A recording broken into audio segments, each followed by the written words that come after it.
Você sabe quantas pessoas cabem nessa sala? 500. 500 pessoas. Porque o pessoal quando nós começamos com o curso, né, eu fiz uma consulta com o pessoal da UFSCar e eles me falaram que são 500 pessoas. Certo. Numa sala, né, professor? Mas a gente Sim. pode abrir mais de uma, né? Agora, aquele outro link que eu uso também. Porque todos eles são vinculados à universidade, professor. Ah, tá. Né? O que não tem é o nosso, por exemplo, se eu tiver um Gmail particular, aí não. Aí certo. o senhor não consegue, você tem um limite de pessoas e só dura 1 hora. Tá certo. Boa noite a todos. Oi, dona Irene, tudo Boa noite, bem, Irene? Boa noite ao pessoal que entrou agora também. Que bom ter vocês aqui de novo. Firme e forte, né, dona Irene?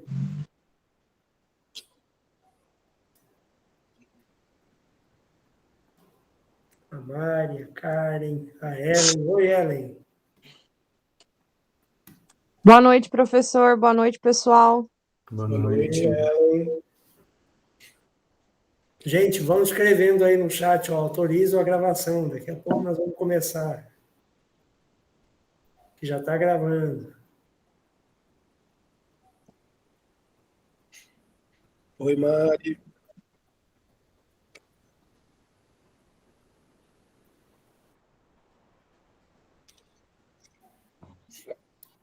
Boa noite, professores. Oi, boa noite. Ai, a Mariana, agora que eu vi, os quadradinhos estavam atrás ali da autorização, não estava vendo a cara de quem era. Tudo bom, Mariana?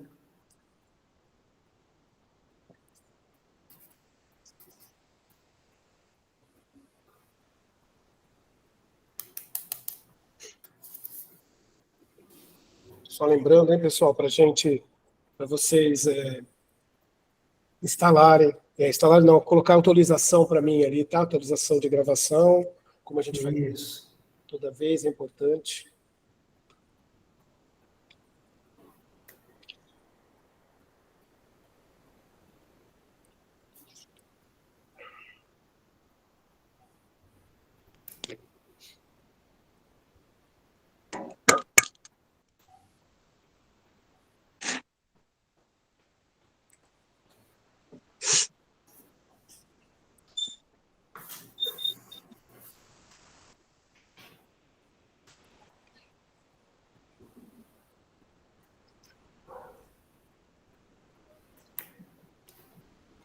Ô, Roberto, já que está gravando, a gente podia começar conversando, né? Vamos lá, professor. Algumas coisas. O que você acha? Olá, tudo bem? Bem. Bom, pessoal, vamos começar a falar sobre alguns recadinhos para vocês, né? Hoje nós estamos começando a aula 3 da disciplina 5, Arte e Tecnologia, né? O professor fez a aula de abertura, hoje quem vai falar com vocês vai ser o professor Daniel. Você já conhece o Daniel, mas daqui a pouco ele se apresenta, né, Daniel? Isso. Novamente, né? A gente vai dar alguns recadinhos para vocês. Eu e o professor, a gente tem feito algumas reuniões. Quando vai chegando no meio do curso, vai chegando na parte final, e a gente vai avaliando as coisas certas, as coisas que não estão do jeito que a gente gostaria, né? Então, vocês todos receberam, no começo, faz coisas de umas 2 semanas, 3 semanas, um documento com um cronograma de entrega das atividades, e a gente colocando para vocês, né, que é importante que façam. Porque o que acontece? Muitas pessoas acabam não respondendo a gente e abandonam o curso e não nos avisam, né? E isso é um problema para a gente, porque na hora que a gente vai organizar o material, na hora que nós vamos pensar nas atividades, nos professores de turma, para eles acompanharem quem está participando, quem não está participando. Então, o que a gente pediu para vocês? Nós falamos, bom, nós vamos tirar vocês do curso. Como que a gente faz esse processo? Não é um processo, quem não fez o programa, simplesmente a gente tira. Nós nunca fizemos dessa forma. É uma forma da gente compreender quem quer participar ou não. Quando a gente fez isso no curso 2 e no curso 1, como que era o processo? A gente fazia essa questão do cronograma. Quem não respondia, a gente mandava um e-mail e perguntava... Boa noite a todos. Boa noite. nós perguntávamos para vocês por que vocês não responderam. Algumas pessoas nos ignoravam, mas algumas, eu não respondi, eu esqueci. E aí, mais uma vez, ou seja, nós mandávamos uma média de 4 a 5 e-mails antes de tirar alguém do curso, né? Então, o que nós fizemos? O que nós decidimos fazer dessa vez? Nós vamos continuar com o processo de resgate de vocês. Nós vamos continuar pedindo para que vocês preencham o cronograma. Aquele cronograma é de atividades. Lembrando, o curso termina no dia 1º de outubro. Isso não tem acordo, né? A gente não tem acordo quanto a isso. Mas vocês podem se organizar para fazer as atividades. Vamos imaginar, eu não fiz nenhuma atividade. Ô Isabela, o seu microfone está ligado. Obrigado. Então, a gente vai pedindo para vocês, né? Para vocês preencherem. Então, vamos pensar, nós estamos na atividade, na disciplina 5. Já passaram 4 e temos mais 4, a nossa mais 4 pela frente. Então, o que a gente faz?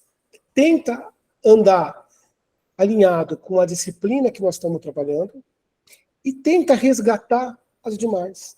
Se vocês, a cada atividade que vocês fizerem de uma disciplina, vocês fizerem numa anterior, vocês vão conseguir terminar o curso no prazo. Tá bom? Então, é essa a ideia que a gente passa para vocês. Que vocês precisam de ajuda. O que a gente pode ajudar? Eu não estou entendendo o texto. A gente precisa, o que a gente pode fazer para conseguir ajudar vocês com o texto? A gente pode oferecer outras possibilidades. Eu não estou com tempo. Tempo a gente não consegue dar para vocês, mas a gente consegue ajudar. Tá? Então, essa questão é para isso. E o que mais nós vamos fazer? Então, nós decidimos que nós não vamos tirar ninguém. Então, aquelas pessoas que estão recebendo os e-mails, e vão receber bastante e-mail ainda, que a gente vai mandar oferecendo ajuda, nós não vamos retirar ninguém do curso, tá bom? Então, vocês vão ter acesso, vão continuar tendo acesso, quem quer participar, não quer fazer as atividades. O que vai acontecer é o seguinte, chegou no dia 1º de outubro, vocês não fizeram as atividades, a gente não tem o que fazer, tá bom? Lembrando que como é que é dada a frequência de vocês. Vocês têm que participar das atividades. Atividade final e 2 fóruns. Se vocês fizerem as 2 atividades, os 2 fóruns, vocês têm 100% da disciplina realizada. Isso, para a universidade, é revertido em nota 10. Por quê? Para a universidade, a gente tem que reverter isso em frequência e em nota. Então, vocês têm que ter um mínimo de 75% de participação. Tá bom? Então, para os amigos de vocês que não ouviram, que estão participando, é importante que vocês esclareçam essa parte, que a gente está sempre tentando resgatar vocês, e que a gente está sempre aberto para que vocês conversem com a gente sobre dificuldades da disciplina. O Daniel vai falar hoje na aula. Vocês não entenderam o conceito dele, mas tem vergonha, o microfone está ruim, e não quer interromper a aula, escreve, manda para o seu professor de turma, ou manda para mim. Olha, eu não entendi um conceito do Daniel. O que a gente faz? Na aula seguinte, a gente trata sobre isso. Vocês leram o material no texto, e não foi tratado na live, ou vocês querem colocar, no momento que o professor abriu espaço para vocês conversarem, fale sobre a dúvida. Tá bom? Então, é importante a gente colocar isso para vocês, que a gente está sempre num movimento de tentar fazer com que a gente tenha um número cada vez menor de pessoas desistindo, mas que o curso continue com uma qualidade, tá bom? Então, era isso que eu queria falar para vocês, o professor que quer falar alguma coisa também, depois a gente vai dar fala para o Daniel. Obrigado, viu? Boa noite, gente, a todos e a todas. Reforçando algumas ideias, eu queria dizer para vocês que nós estamos promovendo algumas alterações no curso, justamente para buscar pessoas que estão mais atrasadas, mais perdidas em algumas atividades e tal.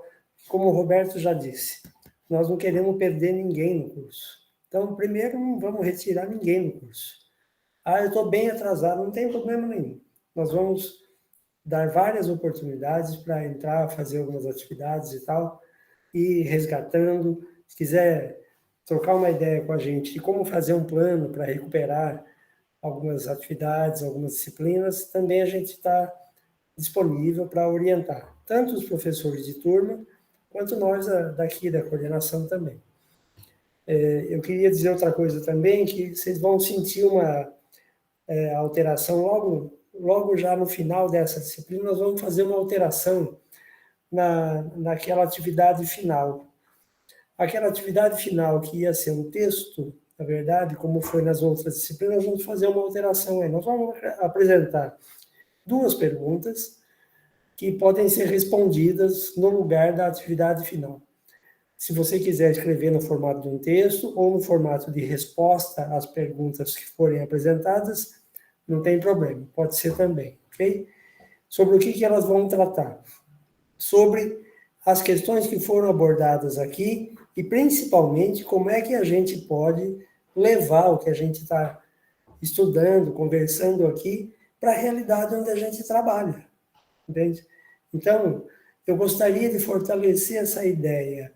O mais importante, né, em responder essa pergunta, 1 ou 2, enfim, ou escrever em formato de texto, para nós não vai fazer muita diferença, é que vocês consigam dizer para a gente que relações vocês estão percebendo entre o que está sendo trabalhado nas lives, nos textos e na realidade de vocês. Eu não estou conseguindo ler todos os textos, eu estou atrasado. Eu vou dar uma dica. Faz o seguinte, dá uma espiada, sempre tem textos...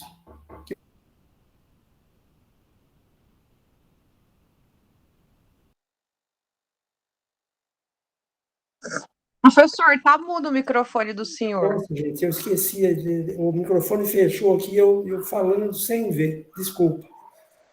Eu quero só retomar rapidamente algumas questões. Primeiro, como o Roberto disse, nós não vamos tirar ninguém do curso, não, nós vamos buscar as pessoas que não estão tão atrasadas ou que nunca entraram, nós vamos continuar insistindo.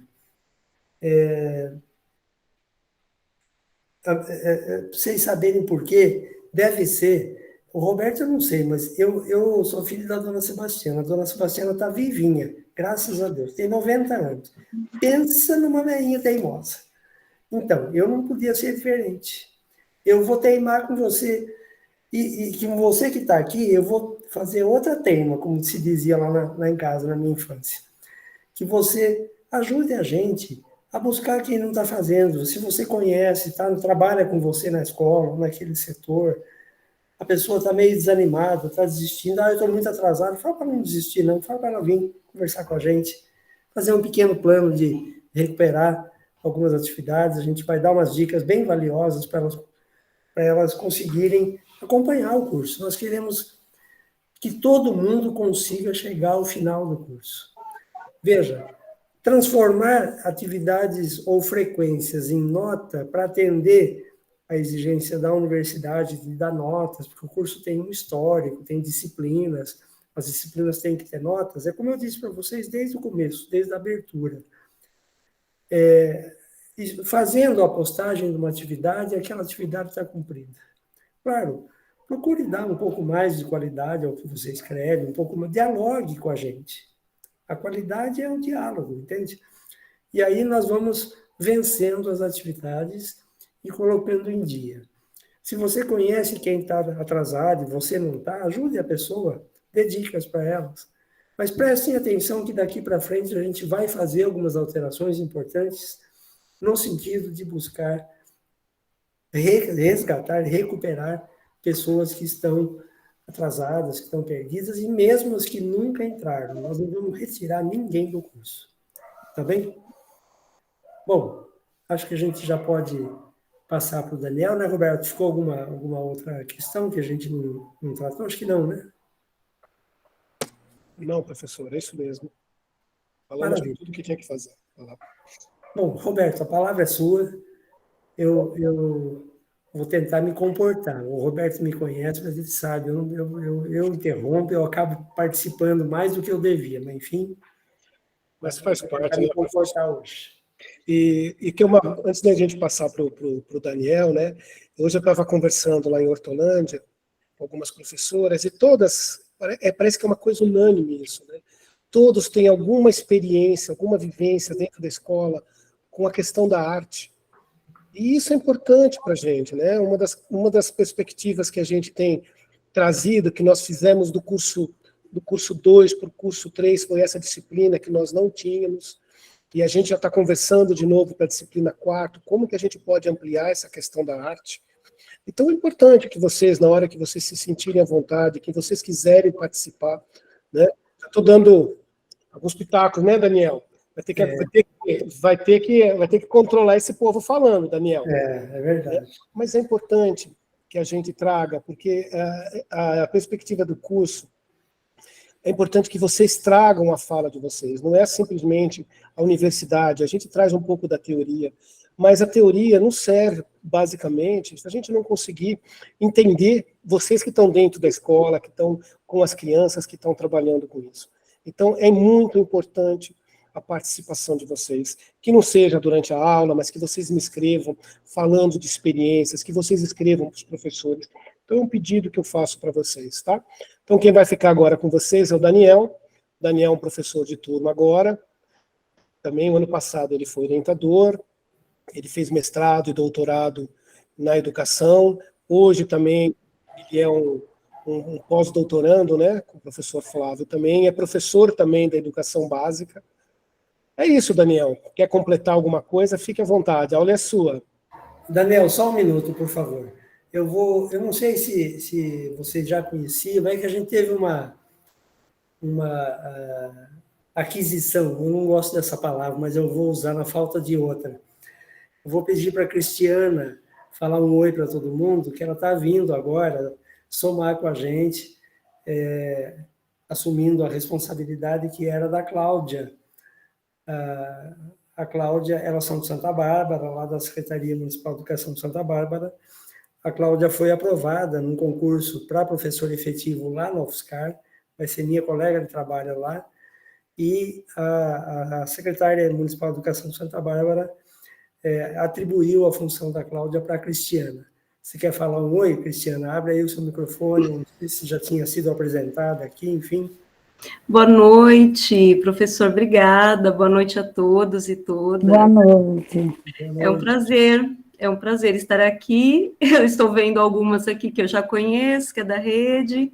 Muito bom estar aqui, viu, professor? Estou me inteirando ainda, né, da disciplina, das disciplinas, da pós, enfim, da plataforma. Comecei hoje, entrei hoje no Moodle, estou me apropriando aí do que traz aí a pós, e estou muito feliz em fazer parte e compor esse departamento, também que é novo dentro da Secretaria de Educação.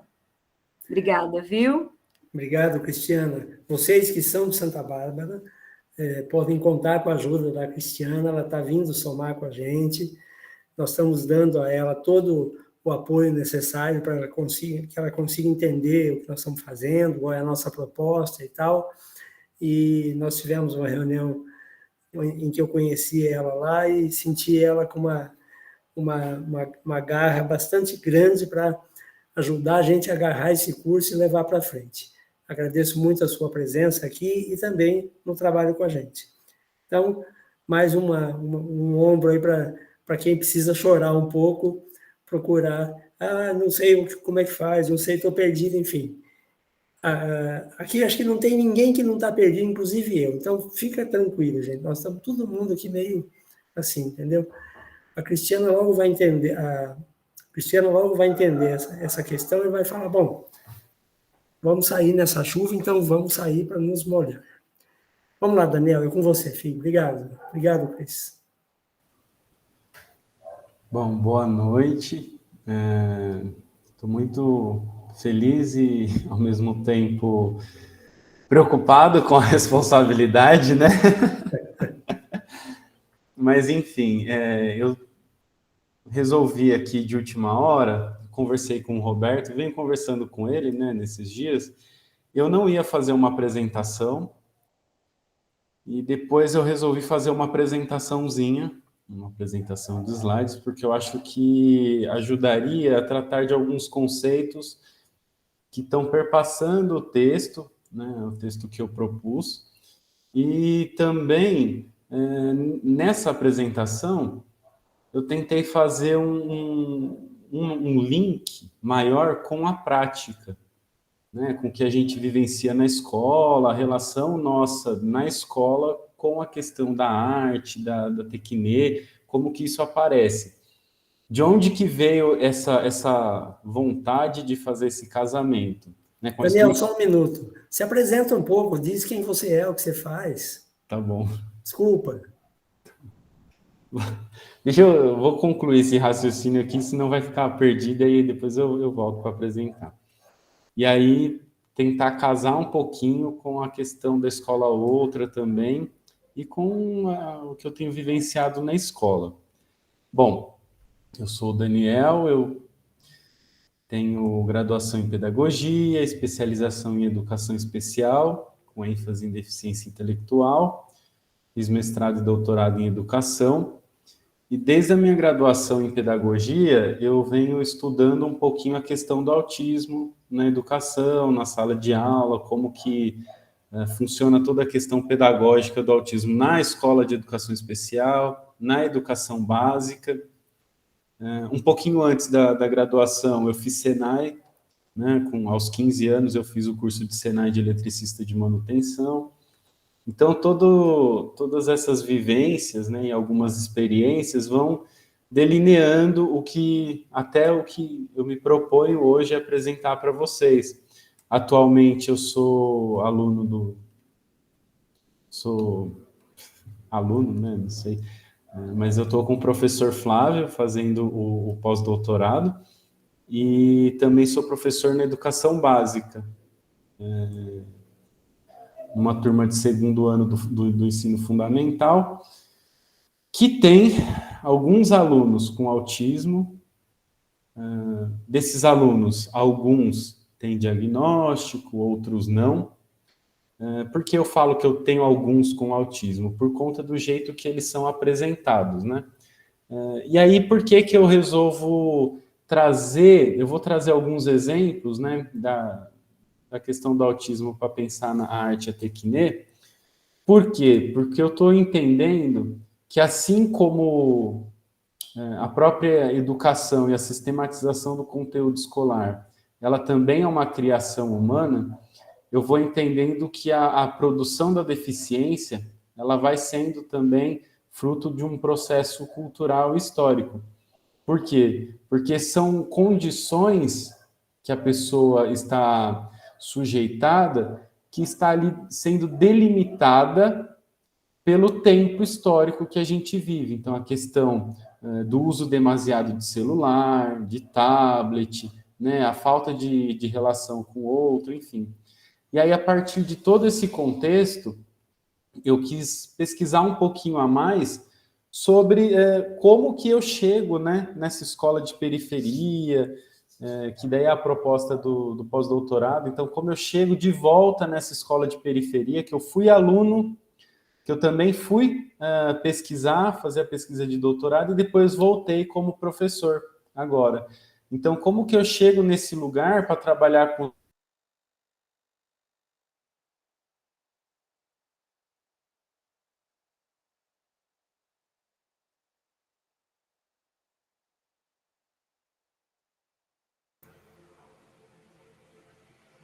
Aí está aqui. Daniel, acho que ficou mudo, né? Caiu. Então, como eu chego nesse lugar de fala, que aí eu estou tendo as prescrições de como trabalhar com as crianças com autismo, com uso demasiado de recursos tecnológicos, né, das novas tecnologias, como o tablet e o celular. Então, tudo isso vem me deixando inquieto, e aí o professor Flávio começou a me questionar um pouco, provocar no sentido de pensar sobre, né, essas questões que me atravessam, e aí eu vou tentar, então, fazer esse link do material teórico com a escola outra e com as vivências que eu tenho tido na sala de aula. Então, eu vou começar, vou compartilhar com vocês.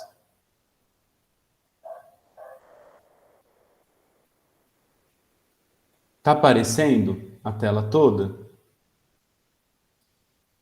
Sim, está. Tá? Então tá bom. Arte Tecnê, escola outra, professor Flávio, Roberto e eu. Então, situando o texto selecionado para o trabalho com os conceitos de arte Tecnê. De onde que vem esse autor, né, que eu propus no texto de hoje, o Vygotsky, na minha história de formação? Eu trabalhava na escola de educação especial, isso 6 anos, num carga horária de 40 horas semanais, e eu estava muito incomodado com o modo como que as crianças com autismo eram tratadas na escola, né? Principalmente tratadas, porque para o professor, a função designada era de terapeuta. Então, se o professor é terapeuta, que lugar ocupa o pedagógico, né, no trabalho do terapeuta? Então, eram os métodos de trabalho, diziam-se tratamento e educação.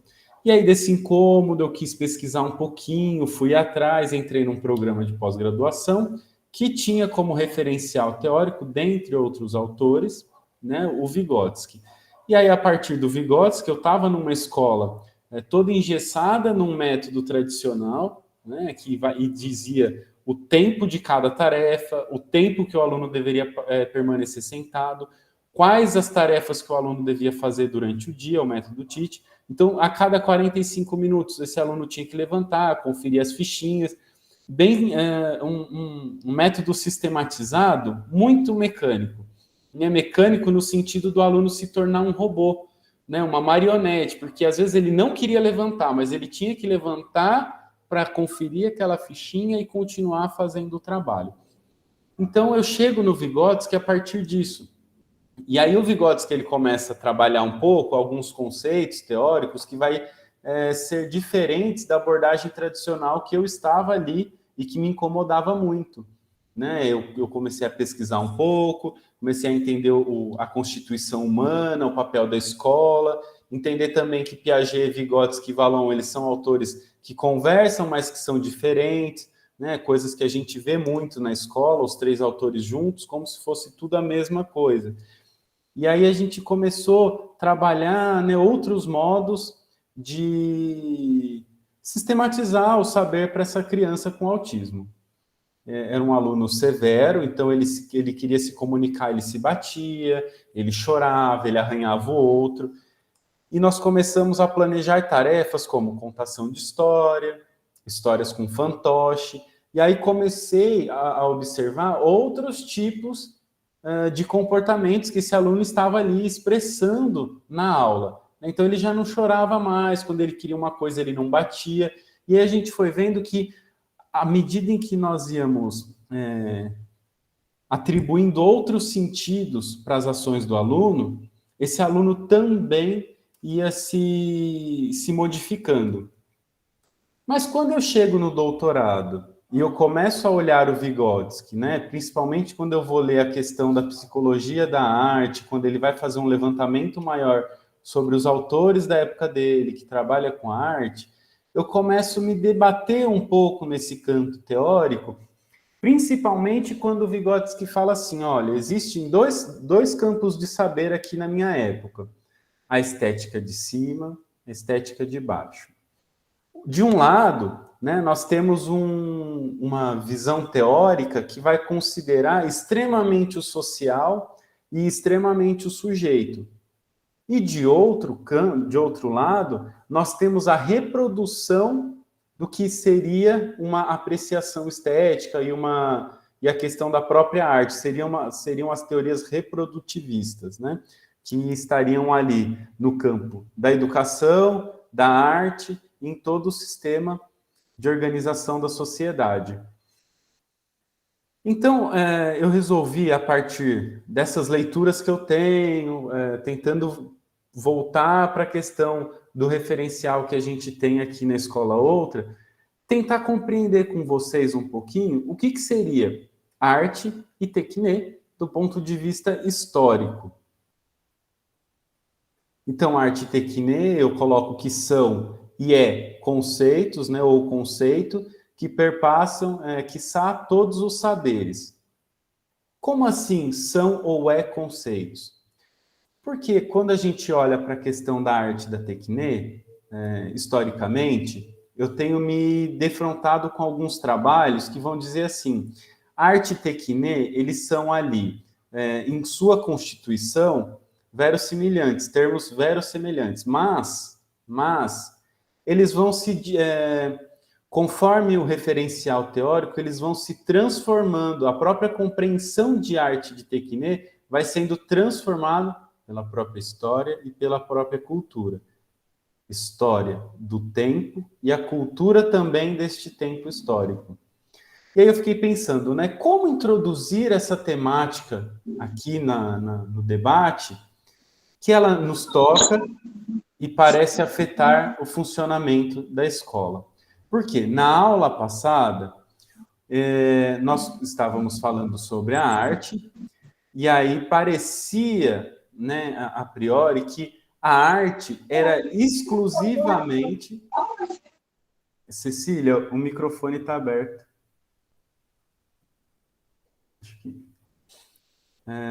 Eu fui compreendendo que parecia que obrigado, que a arte era unicamente a apreciação de uma obra, né? Como que como que o diálogo foi sendo conduzido, né? As questões que vieram surgindo, e eu fiquei um pouco incomodado no sentido de entender o que nós estamos chamando dentro da escola de arte e de tecne.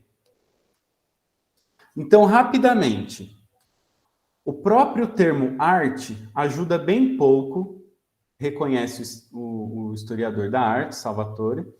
O termo grego tecne, ele foi vertido para o latim por ars, que se referia-se a todo tipo de know-how, ou seja, uma habilidade de fazer algo. Aqui também a gente começa a entender que na própria construção da palavra arte, vai tendo uma contradição, né, do que seria técnica ou tecne, e também na própria compreensão de tecne como técnica, ou tecne como arte. E aí o que a gente começa a entender? Que tecne, ela vai se diferenciando de arte, por quê?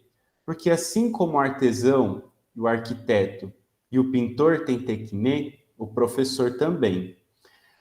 Mas o professor, ele lida com o ser humano, ele lida com as crianças, ele lida com os adultos, né? E aí como que nesse processo de lidar, o professor ele vai atribuindo sentidos e significados aos sujeitos e às relações que vão se estabelecendo entre o professor, o aluno, o conteúdo das tarefas ou o conteúdo de uma própria obra artística, né? Quando o professor trabalha com obras artísticas, seja elas literárias ou obras das artes plásticas, os sentidos e os significados que vão sendo construídos, eles vão ser, faz parte de uma construção coletiva, né? Eu estou entendendo assim. Então, a tecne, neste caso, ela está ali para o professor no sentido da organização do trabalho pedagógico. Então, da tecne resultam fundamentalmente os artefatos utilitários, e nesse sentido vamos encontrar inúmeras variáveis. Em outras palavras, aquilo que de um modo menos preciso se convencionou chamar de arte primitiva, com as artes mágicas, supersticiosas, idolátricas, vão requerer aquilo que Blondel vai chamar adequadamente de atitude artística de devotamento. Quer dizer, então, se a gente está pensando que a arte e a tecne são construções que vão sendo perpassadas pelo tempo histórico, pela cultura, o que nós tomamos como arte e como tecne também se modifica. Então, o que era considerado arte ou o que não era considerado, dependendo do tempo histórico, isso passa a ser ou passa a não ser considerado como arte. E daí o Vygotsky ele faz um levantamento histórico que eu acho muito interessante, né? Que é a questão da estética na apreciação artística. E aí ele vai ao encontro de alguns contos, né, da literatura russa clássica. Por exemplo, ele tem o conto Leve Alento, que ele vai começar a descrever um personagem para começar a entender o processo de construção psicológica desse personagem, mas não psicológica do personagem em si, mas o processo que nós, enquanto leitores, fazemos ao construir esse personagem. E eu acho interessante por quê? Porque ele vai descrevendo, né, como que essa jovem, a Olha, que é uma jovem, né, que é uma jovem muito rebelde do seu tempo, como ela vai se comportando em toda a sua rebeldia, em toda a sua crise de identidade. Então ele vai falando assim, olha, o que torna ela, o que permite que nós, enquanto leitores, compreendemos que essa jovem, em sua narrativa, se mostre para nós rebelde e agressiva. Aí ele vai falar assim, o que mostra ela rebelde? O modo como ela se veste, o contexto que ela está, a relação dela com a diretora da escola, a relação de poder da escola sobre a aluna e da aluna sobre a escola, porque da rebeldia, se a gente pensar um pouquinho com Foucault, né, a questão do poder na micro e na macroesfera, a questão da microfísica do poder, ele vai estar ali também na aluna que está se rebelando contra o sistema.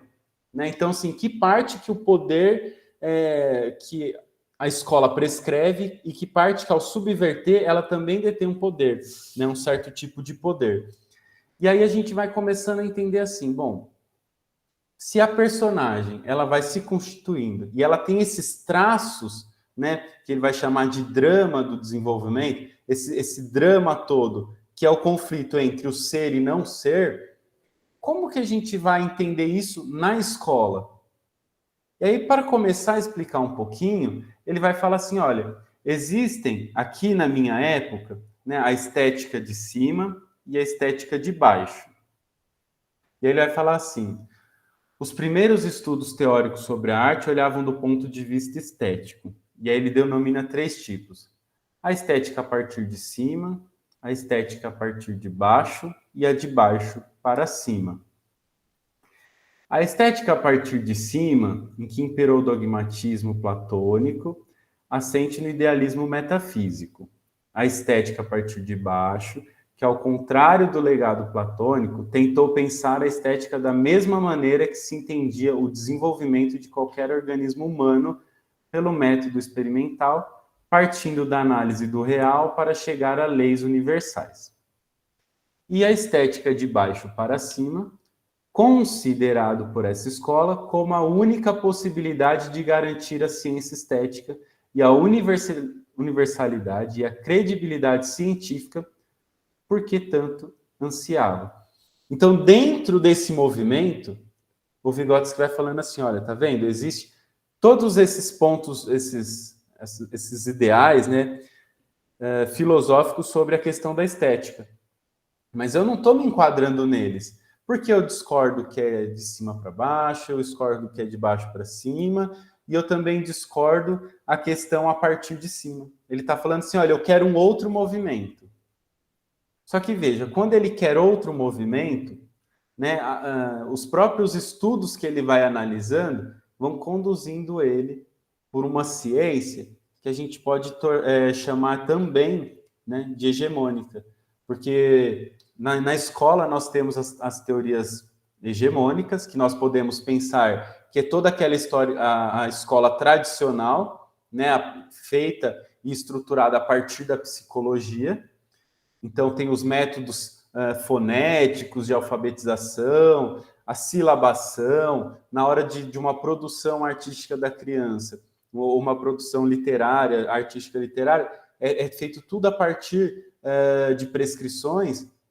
Nós também, por outro lado, temos uma hegemonia de escola que vai dizer assim, não é assim que funciona. Silábico não funciona, o método tradicional não funciona, e a gente está pensando que a escola ela tem que permitir emancipação para o sujeito ele precisa ter voz, a gente precisa escutar a voz desse sujeito.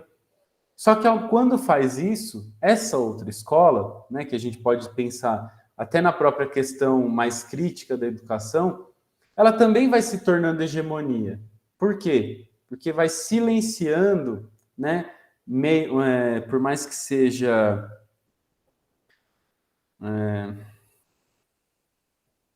sutil, de forma sutil, ela também vai silenciando o fazer do professor, a liberdade de escolha, a liberdade de tentar um modo ou outro de conduzir aquela tarefa. Então, se a criança não está aprendendo por aquele método, parece que o professor se sente preso em tentar, em sua técnica, em tentar outro modo de conduzir a aula. Então, o que a gente consegue pensar aqui um pouquinho? Que existe uma relação muito íntima entre a arte, tecne e escola outra. Existe uma relação, né? A gente não está aqui pensando na arte como algo abstrato, também, mas não só isso, nem na tecne como algo que não seja palpável, muito menos na escola outra. Então, até agora, o que eu venho compreendendo de todo esse movimento é o seguinte: se o professor tem a tecne e o conceito de arte artístico se movimenta no tempo histórico e na cultura, o professor, em sua arte de ensinar, mobiliza sua tecne ao sistematizar o conteúdo desse ensino. Então, a partir dessas colocações, o trabalho com escrita narrativa também é um trabalho da relação arte-tecne. Por que eu trago essa questão da escrita narrativa? Para a gente pensar na arte e na tecne. Todos os dias, né, todas as segundas-feiras, eu sento com as crianças, faço uma roda e começo a pedir para as crianças me contarem como foi o final de semana delas. Então eu falo, vocês podem contar o que vocês fizeram? E eles começam a estruturar uma narrativa oral. A criança começa a estruturar uma narrativa oral que vai dando indícios de como ela está ali formulando, né, o seu modo de pensar. Então ela fala, olha, no final de semana eu fui brincar com os meus amigos, mas também fui no churrasco na casa da minha avó, fui fazer isso, fui fazer aquilo outro. E aí um dia eu falei assim, bom, hoje a gente vai fazer diferente. Hoje vocês não vão fazer uma narrativa oral do final de semana de vocês. Hoje eu vou entregar uma folha e eu vou entregar uma folha e você vai desenhar o que foi o seu final de semana. Aí um aluno chegou assim, né, começou a pintar a folha, tudo de preto. Aí eu olhei, assustado, né, falei assim, nossa, o que é isso aqui que você fez? Ele olhou e falou assim, no final de semana eu fiquei na rua jogando futebol, isso aqui é o asfalto. E eu falei assim, e essa bolinha aqui? Ele fez uma bolinha bem pequenininha, ele falou assim, a bola de futebol.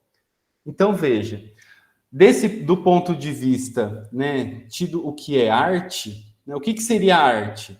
O que seria o conceito, né, o conceito abstrato de arte? Seriam as obras, né, um trabalho mais, trabalhar com os artistas clássicos, com os artistas contemporâneos, e aquilo que a criança produz nem sempre é compreendido como arte. E aquele trabalho do professor de mobilizar uma estrutura, de trazer, conduzir o seu trabalho, conduzir as questões dentro da sala de aula, né? Perguntar para a criança, tentar trazer o significado que a criança atribui para aquele trabalho, nem sempre é compreendido como parte da sua tecne. E aí, quando a gente chega na escola, tem uma certa relativização do saber do professor, que vai dizer assim, né? E essa fala, ela vem perpassando até as crianças. Mas você só dá aula? Então a criança chega e fala assim, professor, você só dá aula? Ou então a gente vai para as propagandas dos cursos de pedagogia, né, dessas universidades mais particulares, enfim, vai falar assim, faça um bico, venha ser professor. Então, como que a gente está pensando, como vai sendo estruturado o próprio trabalho do professor? Se a gente está compreendendo que o trabalho do adestrador de cavalo tem a tecne, do arquiteto tem a tecne, do engenheiro tem a tecne, o trabalho do professor também tem a tecne.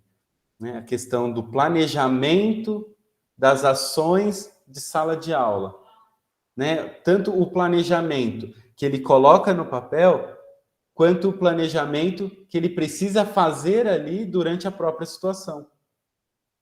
O Roberto mandou, semana passada, um cartaz de uma revista muito interessante, A revista chama Tecne.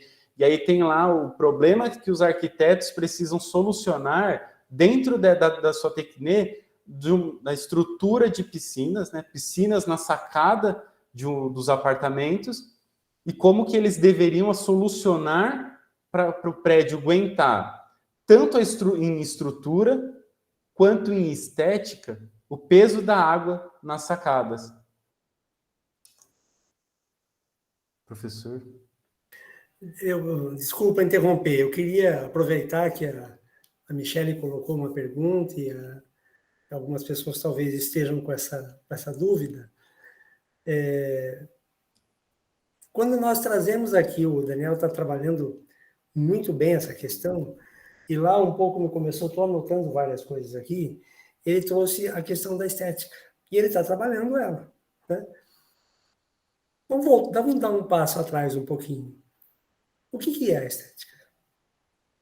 Quando a gente pensa na estética, a gente pensa em quê? Porque talvez, para algumas pessoas, sejam elas mais formadas no campo da discussão da arte, fez um curso, alguma coisa, ouviu e tal, tenham uma noção. Mas para as outras pessoas, elas podem não ter a mesma noção. Isso não quer dizer que elas não sabem o que é estética exatamente. Por quê? Porque na estética tem uma das questões fundamentais, que é aquilo que o Daniel já colocou, que é a apreciação. Então, se eu paro diante de uma árvore e digo, nossa, que árvore bonita, eu estou fazendo uma apreciação. Eu estou dizendo que, do meu ponto de vista, aquilo que eu estou olhando, eu posso categorizar como algo que é belo, que é bonito, etc. Mas eu posso estar junto com uma pessoa e essa pessoa ouvir a minha apreciação e dizer assim, nossa, você não enxerga direito, você não está vendo que coisa mais feia que está essa árvore aí? Ele está falando de outra apreciação.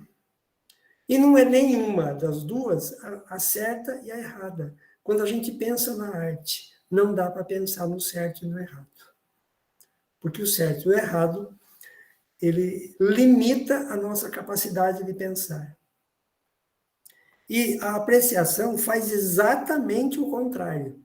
Abre a nossa capacidade de pensar. Então, quando o professor faz um planejamento de aula, pensa o que ele vai trabalhar, alguns planejamentos são mais sistemáticos, feitos no papel, organizado direitinho, olha, eu vou fazer assim, vou fazer assado, até o intervalo eu vou trabalhar assim, depois eu vou trabalhar assim, enfim. Na minha aula de hoje, eu vou trabalhar tal tema, vou usar tal texto, vou usar uma imagem, vou usar um filme, uma música, etc. Ele está fazendo o quê? Ele está olhando para aquilo que ele quer transmitir, portanto, ele tem uma apreciação do conteúdo que ele quer trabalhar. Quando ele escolhe alguns métodos, eu posso chamar de ferramentas, ele está utilizando, na verdade, uma mediação entre a apreciação dele e aquela apreciação que ele quer construir no aluno.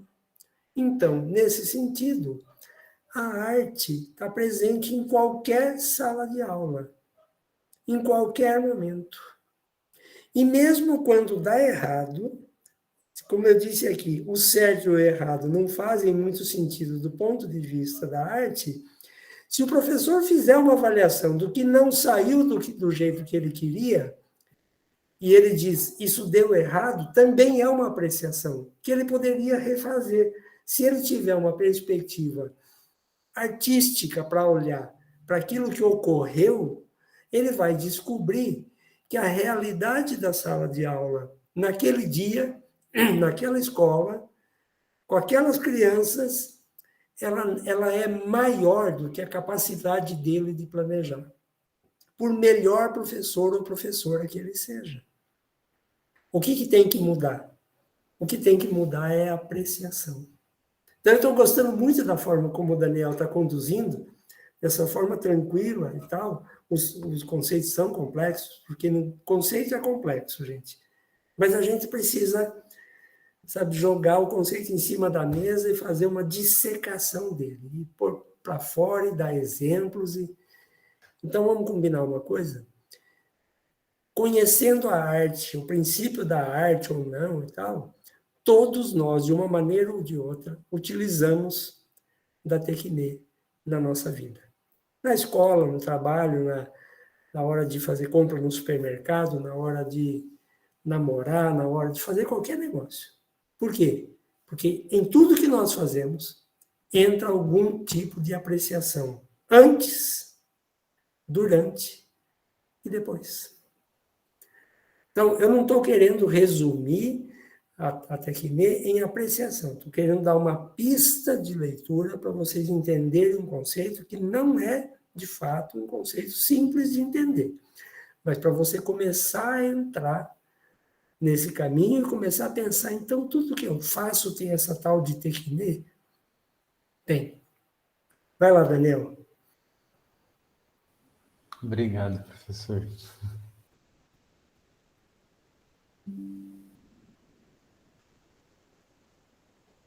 Então, a partir dessas colocações, o trabalho com escrita narrativa também é um trabalho da relação arte-Tecne. Até porque os significados atribuídos à escrita nunca é pronto. Pode até ser intencional, pode até ser delineado pela Tecne do escritor, mas a criação e seus sentidos e significados ganham outras projeções durante o processo de narrar-se, de ensinar, de talhar-se o outro. Então, quando eu propus o texto do Vygotsky, eu achei interessante um exemplo que ele traz. Por que eu fui pensar nele para tentar explicar essa questão da arte na sala de aula? Porque ele é um pesquisador que ele gostava de fazer experiências com crianças na escola, né? Ele participava do método, partia do método experimental. E ele gostava de estar ali com as crianças, de estar tentando propor outros modelos de aula. E ele trabalhava os clássicos da literatura russa de sua época. E aí ele traz a metáfora da melanciazinha, né, que está no texto. E aí uma coisa que é interessante é o seguinte: quando a criança, durante o seu processo de leitura e de escrita, está ali olhando para a melanciazinha, como que funciona todo o processo de participação da melanciazinha na própria história, a criança vai se reconhecendo outra criança nesse processo. Então, quando a gente fala assim, parece, né, na escola, quando o professor fala, eu vou trabalhar com leitura, é o ano todo, né? Principalmente nos primeiros anos do ensino fundamental, a questão da alfabetização e do letramento é muito forte.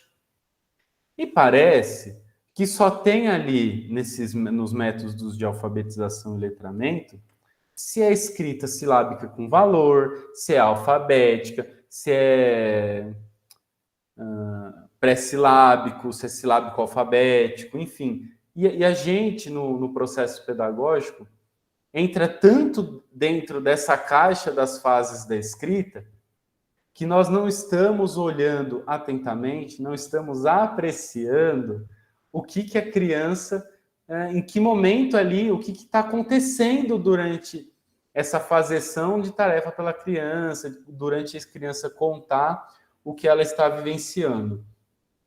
Eu percebi que quando eu estava trabalhando agora, né, estou há 2 meses e meio na questão da alfabetização, e aí eu comecei a perceber assim, havia demasiadamente o trabalho com folhinhas de tarefa na escola, né? Então, uma folhinha que ia passando de um colega para o outro, enfim, esse movimento eu achei bastante interessante, mas eu fiquei pensando, a criança precisa compreender, né, que dentro das palavrinhas existem, dentro dessa história de letra e sílaba e palavra, existe uma construção da frase.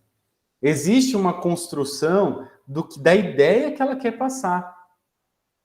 E aí eu comecei a quebrar a cabeça um pouco, né? Falei assim, poxa, e vi as crianças, eu comecei a propor algumas folhinhas de tarefa para investigar o que eu poderia fazer de diferente. Como eu poderia fazer nesse movimento mesmo, né, de silabação, das fases da escrita, um movimento outro, com vistas, né, a participação da criança e dela se reconhecer naquilo que ela estava produzindo.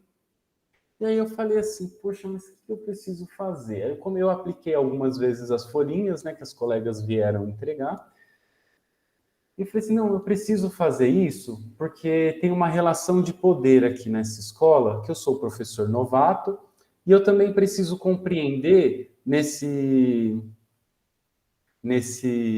processo aqui de ensinar as crianças, na escola, como que isso vem sendo organizado, porque se essa criança está no 2º ano e está nesses momentos de leitura e escrita, elas passaram pelo 1º ano também nesse contexto, né, desse modo de alfabetizar e letrar. E aí eu comecei a pensar o que eu poderia fazer. Aí veio a temática da Páscoa, e aí eu falei assim, crianças, o que vocês gostariam de ganhar nessa Páscoa?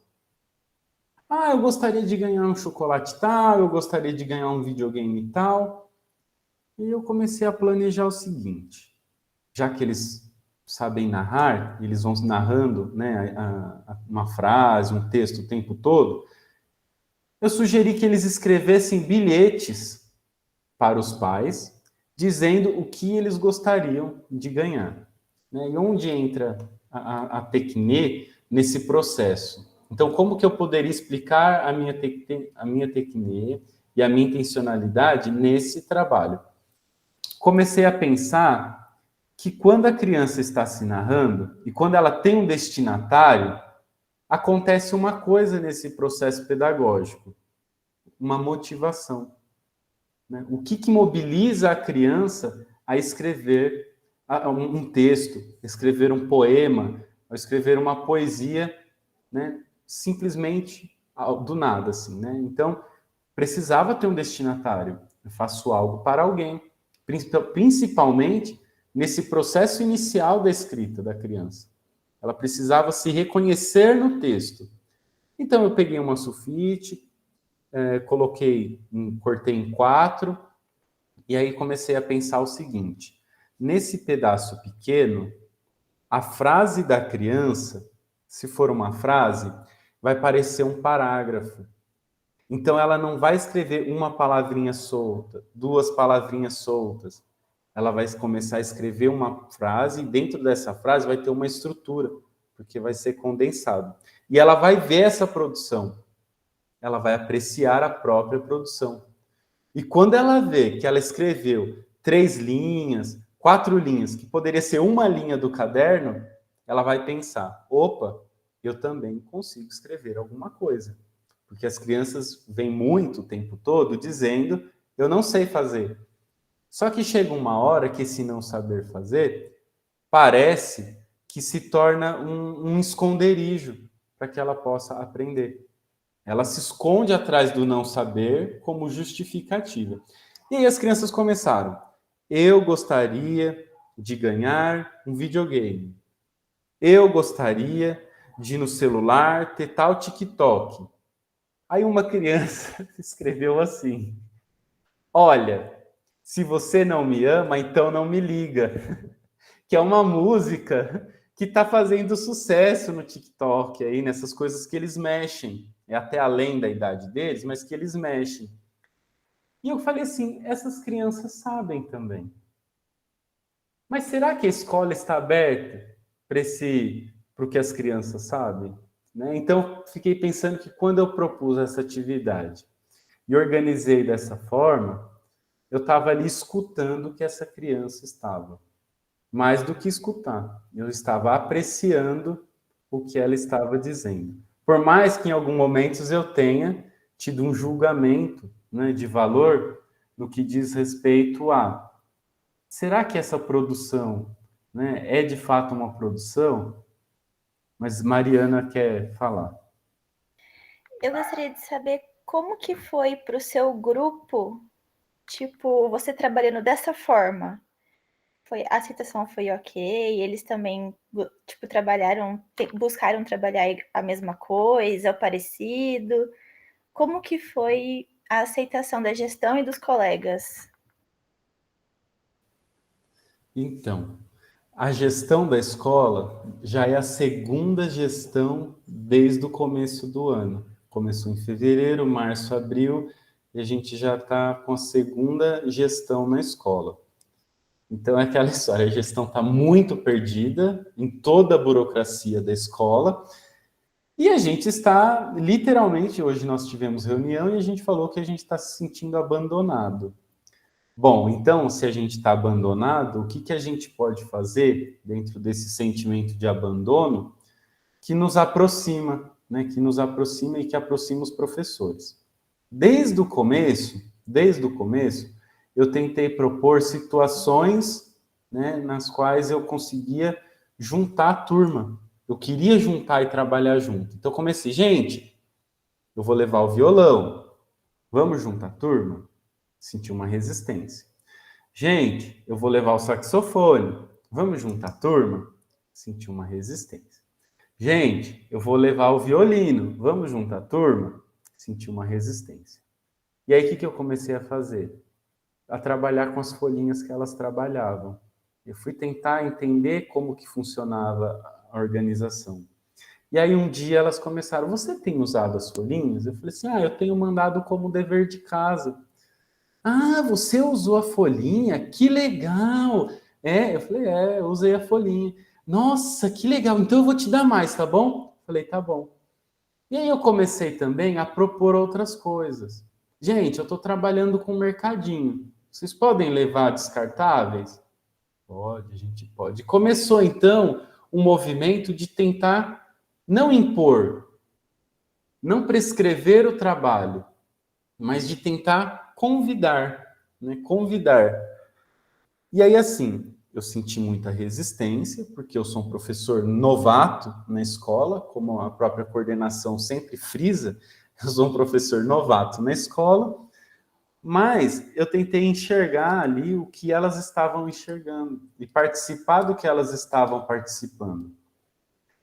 Então, quando eu comecei a trabalhar esses tipos, aí eu comecei a fazer um livro, eu tenho até, tá aqui na minha bolsa, deixa eu pegar aqui, que eu comecei a guardar esses registros e mostrar para elas. Olha o que eu estou fazendo.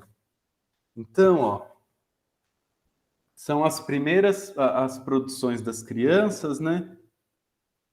Então, os cartões que eles estavam fazendo, um mais decorado do que o outro e uns menos decorado do que o outro. E depois nós fizemos um livrinho, né? Fizemos um livro maior, em poucos meses, né, 2 meses e meio de aula, eu comecei a perceber que as crianças estavam trazendo, elas estavam escrevendo e participando da aula, e isso estava chamando a atenção das minhas colegas, professoras. E aí, quando eu tive a oportunidade, eu comecei a linkar um projeto que eu estava fazendo, que chama Ancestralidades Singulares, com a temática da aula. E aí elas foram, aos poucos, dando abertura para que eu também pudesse propor. Né? Então, eu já tenho visto assim, não tive um conflito direto, mas eu também não quis bater de frente direto com os meus colegas. Eu quis tentar conversar, entender, participar dos modos deles e tentar mostrar outros modos de aula. E aí foi sendo legal porque eu sinto que eu fui sendo acolhido por todo aquele contexto da escola, né? E que foi dando certo, e que a gente foi podendo ver, por exemplo, com a professora de artes. Ela mostrava sempre uma obra, ela sempre mostrava uma obra, e um dia eu falei assim, deixa eu ficar um pouco aqui na sua aula, porque eu gosto tanto da sua aula. E aí ela foi explicar para as crianças assim, olha, tá vendo? Eu estou ensinando para vocês como se desenha bonito. Aí ela olhou para mim assim, ela mesma olhou, nem tchum. Aí ela olhou para mim e arregalou o olho. Aí que eu fui entender o que ela tinha dito, né? Então, assim, olha, o que vocês estão fazendo não é bonito, o que eu estou fazendo é. Então, nesse movimento que o professor disse de descer do banquinho, eu fui me aproximando, né, das professoras e fui tendo espaço para propor.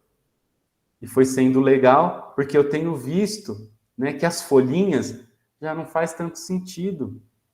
Não faz tanto sentido. Elas trabalham com as folhinhas, mas elas já têm feito outras tarefas. Então, eu tenho visto elas fazendo cartazes, fazendo jornal, produção coletiva de texto. Hoje mesmo, uma professora chegou e falou assim, olha, Daniel, eu estou fazendo essas caixinhas por conta da... ela trouxe umas texturas e umas pinturas indígenas para trabalhar com as crianças, e aí ela está construindo um texto a partir da pintura, que cada pintura tem um significado. E aí, nesse processo que a gente está fazendo. Então, né, eu não sei se eu consegui responder claramente a pergunta, mas eu não tive tanta resistência, porque foi o que o professor falou, eu desci do banquinho. Então, agora, caminhando já para o nosso debate, né, a experiência de trabalho com alunos com autismo e a questão da TECNE pela TECNE. O que eu estou chamando de TECNE pela TECNE? Posso estar usando... Eu não sei se eu estou usando errado, mas eu estou querendo dizer assim, a sistematização pela sistematização. Né? Então, quando nós temos na escola, e o que nós temos tido na escola de alunos com deficiência, não é brincadeira.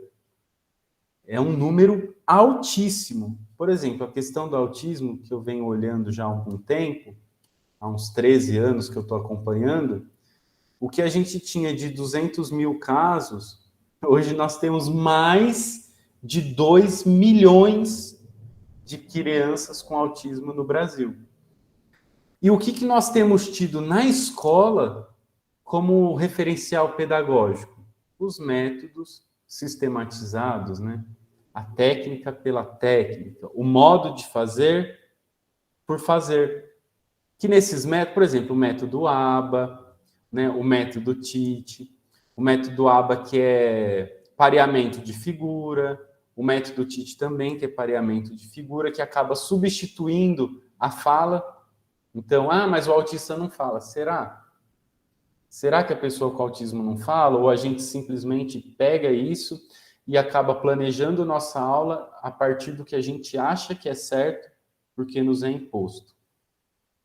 E aí esses métodos que vão estruturando todo o trabalho pedagógico e prescrevendo a escola para o professor e para os alunos, vão mostrando para mim que a escola não é bem assim que funciona.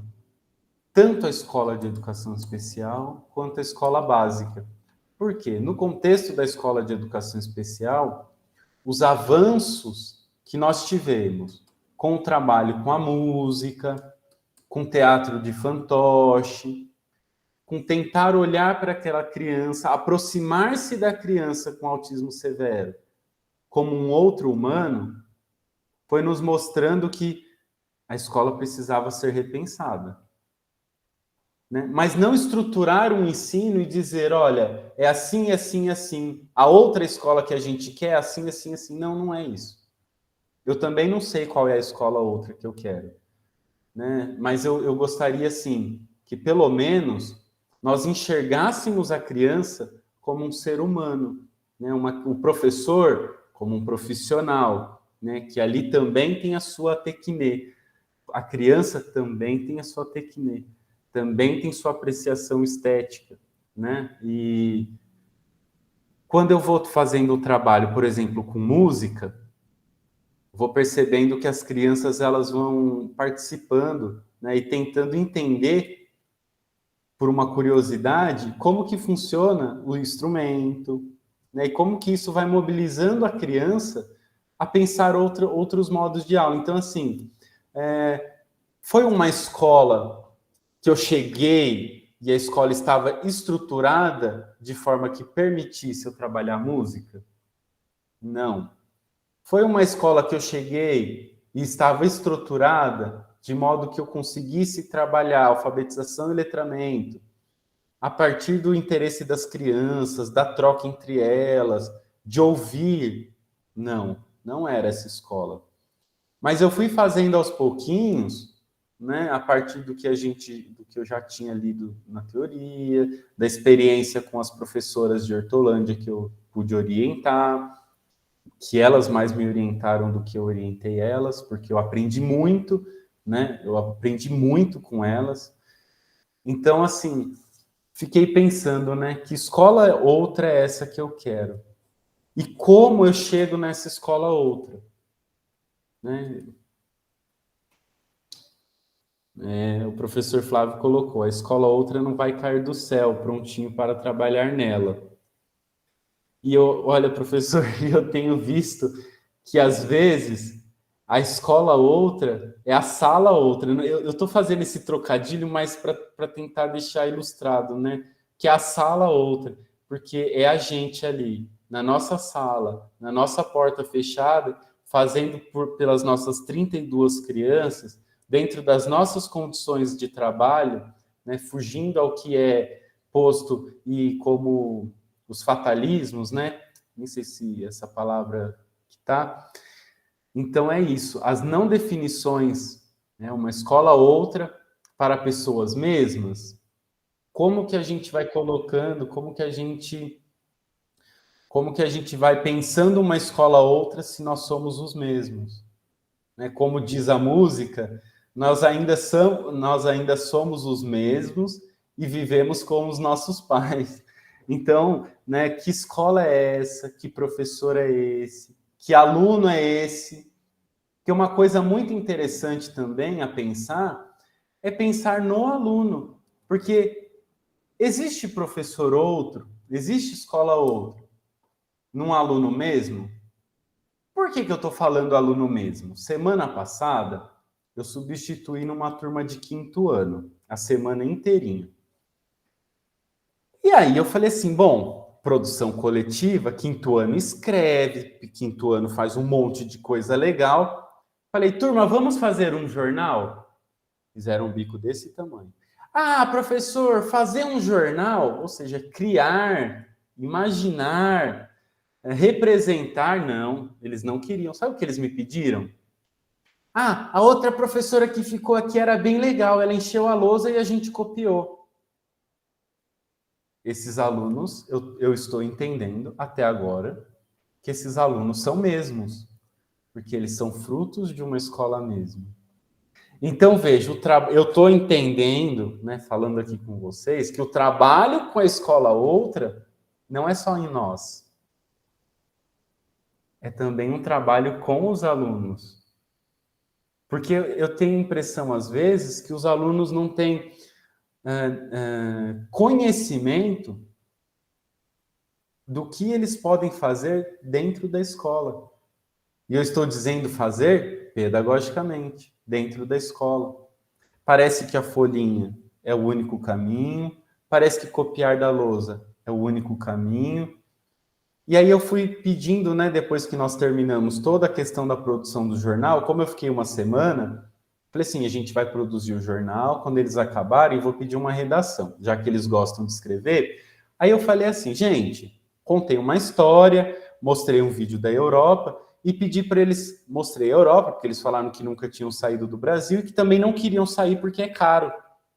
Se eles tivessem R$1.000 para tirar o passaporte, eles iam comprar isso, comprar aquilo, arrumar a casa aquilo, nananã, nananã. Então, já comecei a entender também que eles estão me falando isso, a questão do sonhar, né? O que eles sonham para a vida deles. E aí eu perguntei justamente isso. Vocês vão me escrever um texto de 30 linhas, já que eles gostavam de escrever, delimitei as linhas. 30 linhas sobre o sonho de vocês. Veja, é uma produção artístico-literária, uma escrita narrativa. Né? Eles começaram a narrar-se nesse processo. E aí estão lá. Escreveram, aí um chegou, professor, só consegui 8. Aí eu olhei, falei assim, o que mais que você sonha? Você sonha mais alguma coisa? Foi, sentou. Professor, escrevi mais 4. Oh, que legal. Nossa, você quer ser isso tudo? Quero. Ah, não, peraí, eu quero ser mais uma coisa, quero ser policial. Voltou, sentou e escreveu. E aí, na hora que eu pedi para eles lerem, uma aluna que estava mais, assim, falando que não tinha dinheiro para tirar passaporte, que ela queria ficar no Brasil para comprar, ela começou assim, olha, eu quero ser veterinária. O meu sonho é ser médica veterinária. E aí o outro começou, olha, eu quero ser youtuber, eu quero fazer jogos. Aí o outro falou, eu quero ser polícia. Eu quero ser polícia. Eu falei assim, você quer ser polícia? Eu falei, quer. Ele falou, quero. Eu falei assim, você já está treinando para ser? Porque é difícil. O que precisa ser para ser polícia? Ele falou assim, não sei. Ah, mas sabe o que eu queria ter também? Eu queria ter uma moto para dar o grau. Demorou para eu entender o que era dar o grau. E aí ele foi me explicando. Dar o grau é você empinar a moto e sair acelerando a moto, né? E quanto mais você sai com a moto empinada, mais o grau que você está dando ali na moto. E aí outro queria ser advogada, e eles foram falando, outra queria ser cabeleireira, e eles foram falando o que eles queriam ser. E aí chegou um momento, na minha apreciação, né, de todas aquelas narrativas, eu tive que sair da sala, falar que eu estava com um cisco no olho, fechei a porta, fiquei lá no corredor, chorei um pouquinho e voltei. Por quê? Numa turma de 5º ano do ensino fundamental, as crianças estavam preferindo, querendo ser médica veterinária, estava preferindo copiar da lousa, estava preferindo ficar no Brasil, estava preferindo não sonhar do que sonhar. Para mim isso foi muito grave. Muito grave. Então, assim, que escola é essa? Quais professores nós estamos formando? Quais alunos nós estamos formando? Estamos formando? Formando para quê? Né? Será que nós estamos formando? Então, eu comecei a me questionar, não tenho resposta. Eu acho que vai ser difícil, mas é isso, né? Um pouquinho da gente pensar, então, que a arte ela está na escola. O professor também tem a técnica. Mas isso não é entendido por conta de uma organização, né, político-curricular que nós temos na escola, que está ali falando assim, alunos da educação básica, alunos da periferia, alunos que estão na favela, eles não precisam sonhar, eles não precisam querer ser veterinário, eles não precisam querer ir a outro lugar. Eles precisam querer o quê? Terminar o ensino médio e ser caixa. Aí tinha uma aluna com baixa visão, a Melissa. Falei assim, Melissa, você está escrevendo? Aí ela contou toda a história que ela estava escrevendo, que eu não podia falar para a mãe, que a mãe achava que ela estava só rabiscando. Mas ela falou assim, ó, tá vendo? Não tá igual tá na lousa? Falei, tá bem parecido. Então, Melissa, vamos fazer assim? Você vai me contar o seu sonho e eu vou escrever. E a Melissa começou a contar assim, olha, professor, eu quero trabalhar no caixa do supermercado. Sabe, professor, que eu gostaria de brincar? Gostaria de brincar de limpar a casa. Eu gostaria de receber dinheiro para ajudar minha mãe e a gente ir lá no Mauricinho. Aí ela começou. Eu falei, o que é Mauricinho? Ela falou, açougue. Eu falei, você queria ir no açougue? Ela comprar frango, carne de porco, carne de boi. Então, veja, é quase... Bom, agora eu acho que a gente pode debater um pouquinho, né?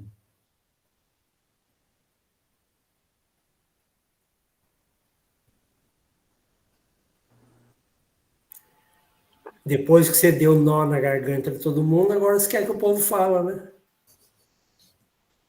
Vamos, gente. O Daniel, Tem umas coisas pra falar. a Evenice tinha levantado a mão. Eu tinha...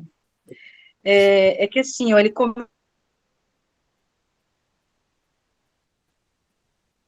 comentou... Oi, Vinícius, está cortando a sua fala, filha? né?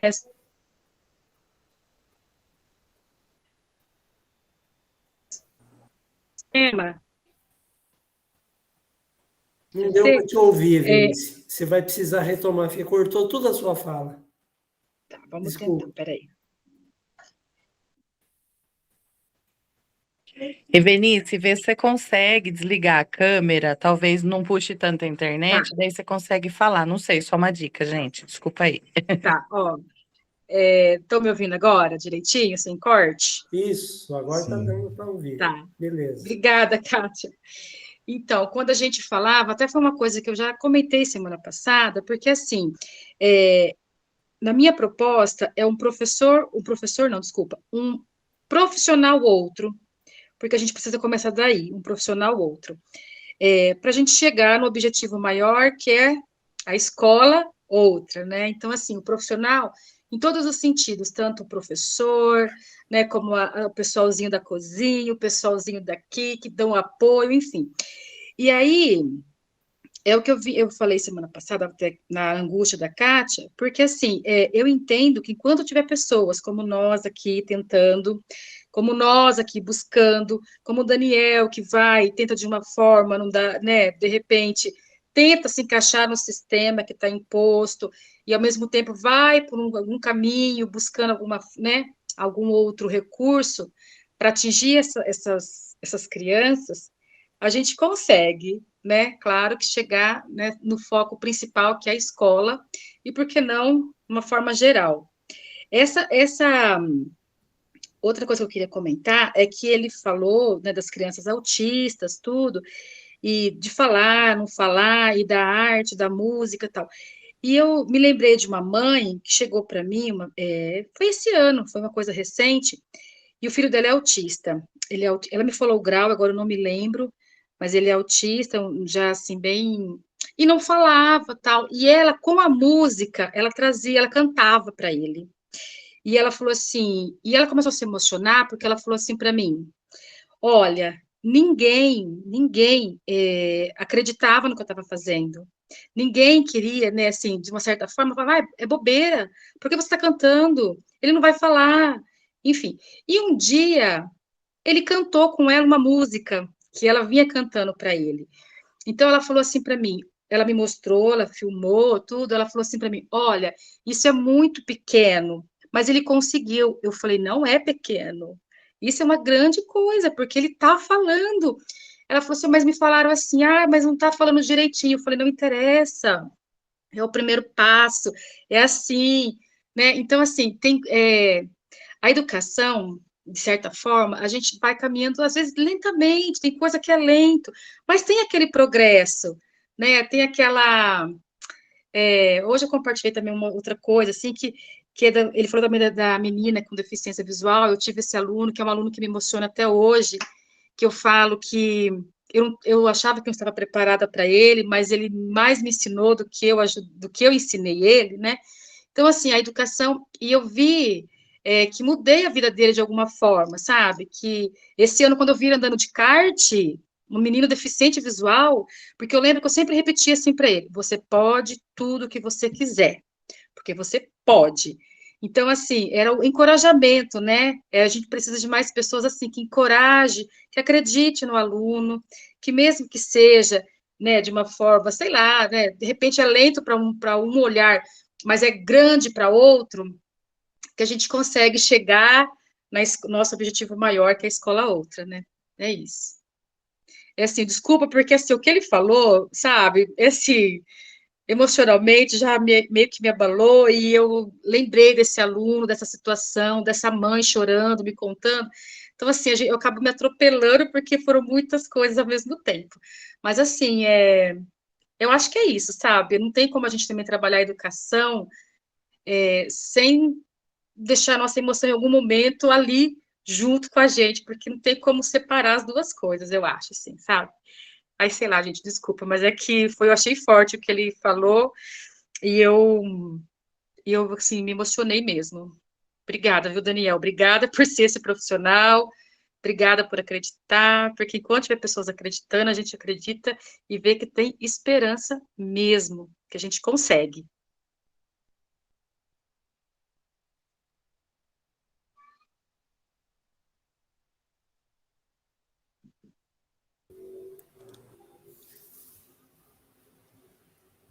Daniel, acho que tem mais gente aí com a mão levantada. Deixa eu ver, Fábio. Oi, posso falar? Pode. Boa noite, Daniel, professor Flávio, demais da sala. Esse relato que você fez, eu tenho certeza que tem vários colegas aqui que também já devem ter ouvido a mesma coisa. Eu sempre trabalhei com língua portuguesa, né, nos anos finais do ensino fundamental. E eu também me deparei com isso, porque eu gostava muito de fazer os alunos escreverem sobre seus sentimentos, né? Então, porque aí eu conseguia conhecê-los melhor e eles estavam praticando a escrita, né? E eu fazia, às vezes, trabalho assim, com 9º ano sobre profissões que eles gostariam de ter, né? Inclusive, eu tenho até material guardado aí em casa. E teve uma vez que também teve aluno que colocou que o sonho dele era trabalhar no caixa do Patrezão. Na época a gente tinha um supermercado aqui em Araraquara que chamava Patrezão. E aquilo me bateu assim, eu falei, gente, mas por que será que os sonhos deles são tão limitados, né? É claro que numa discussão sociológica a gente sabe que porque no contexto dele, né, o que você tem aí no topo é você ter um emprego com carteira assinada, né? Então, vai trabalhar no supermercado, você tem carteira assinada, pronto, você já alcançou o topo. Mas aí, na época, eu lembrei de um texto do Rubem Alves, que ele dizia que a escola deve ensinar a arte de construir sonhos, né? Ter sonhos é uma arte, e a escola é responsável por isso com os alunos, né? Então, aí eu fiquei pensando naquela época, e penso até hoje, e com a sua fala só reforçou, em como que às vezes a gente falha, não é? Enquanto escola, enquanto educadores, em construir esses sonhos com os alunos. A gente sabe que também a realidade de muitos, em especial da escola pública, é uma realidade muito dura, né? Muito seca, muito difícil. Mas aí é isso, o aluno fica com a gente 9 anos, se fizer o ensino fundamental completo, mais 3 do médio, e a gente não conseguiu, né? Construir sonho com eles, porque o horizonte para eles é isso, é ter o serviço. E não que seja demérito, né? Não é isso que a gente está discutindo aqui. É o não sonhar para o mais além, né? Você até comentou de algumas pessoas que querem medicina veterinária e tudo mais, a gente sabe disso. Mas tem esse grupo que não sonha, não consegue, né? Então, o que faz a gente repensar mesmo, né? Eu gostei da sua pergunta, né? Será que a gente consegue construir uma escola outra com o aluno mesmo? Né? E aí, assim, se a gente tem esse aluno mesmo, como pensar em tirar ele desse lugar de aluno mesmo, né? Em transformar num aluno outro, né? Acho que a sua fala nos faz refletir sobre isso. Como que nós, como educadores, nas nossas práticas, nós estamos trabalhando para que ele seja o aluno outro, né? Para que ele possa sonhar além daquilo que o mundo social dele demonstra, né? Isso mesmo, Fábio. Eu acho que esse trabalho de pensar, tá vendo? Por que que a escola ela ignora que ela tem uma leitura artística, porque ela ignora que ela está posta para ignorar, né, a Tecne, porque dá trabalho. E a gente acaba tocando em questões que são questões sensíveis para a organização social, organização da sociedade, e são sensíveis também para os próprios alunos. E aí a escola vem organizando, né, quando a gente fala assim, então tá bom, vamos trabalhar, né, com a arte, vamos trabalhar com as emoções, vamos trabalhar com o drama. O que essa escola vem propor? Trabalhar com habilidades e competências socioemocionais. E aí a gente pensa assim, o que está trabalhando? Planejamento financeiro, né? A questão do aluno se reconhecer naquele lugar e saber organizar as suas emoções, né? Não está falando do sentir, está falando do prescrever, está falando do organizar, está falando de sistematizar emoções. E aí, quem é o responsável por esse trabalho? O professor. Então, olha só, né, o que estão incumbindo ao professor. Educação financeira, né, educação para trabalhar as questões socioemocionais da criança. Agora, nós do segundo ano aqui no município de Várzea Paulista, estamos trabalhando com o ZIP. Eu não sei se eu acho que é uma realidade no Brasil, né, a questão do ZIP, que é trabalhar com as emoções das crianças, fazer cards de emoções. Olha, agora você pode sorrir, aí você mostra o card. Olha, agora você não pode fazer assim com o coleguinha, e você mostra a carinha brava. E aí eu fico pensando, né, na Tecne, na arte, e aí eu volto um pouquinho lá na psicologia experimental, né, na estética que queria, na abordagem estética que queria descrever os comportamentos, descrever como apreciar, que vai dizer justamente isso, o adestramento, né, os estudos do Pavlov, né, salivação, todo esse cognitivismo comportamental que está essa psicologia educacional que vai dizendo ali, né? Olha, você precisa adestrar o seu aluno. Não diz que é adestrar, mas manda estímulo-resposta. Não diz que é adestrar, mas faz o professor entender que o seu trabalho não envolve a arte nem a Tecne. Então veja como que a escola vai sendo ali, sem dizer, aí fica uma coisa, né? Se a gente pensar um pouquinho na questão do discurso, tanto de uma linha mais Foucaultiana, vai dizer, fica sempre o dito pelo não dito. As relações de poder vai falando assim, você precisa fazer. Fica um coletivo, né?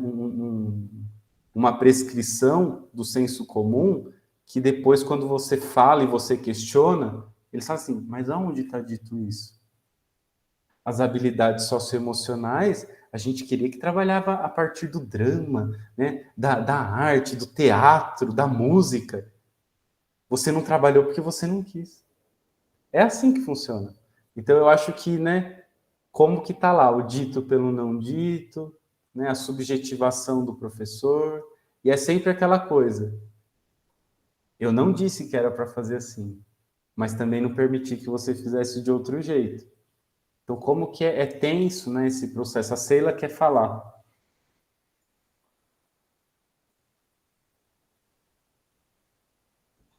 Boa noite a todos. Boa noite, Daniel.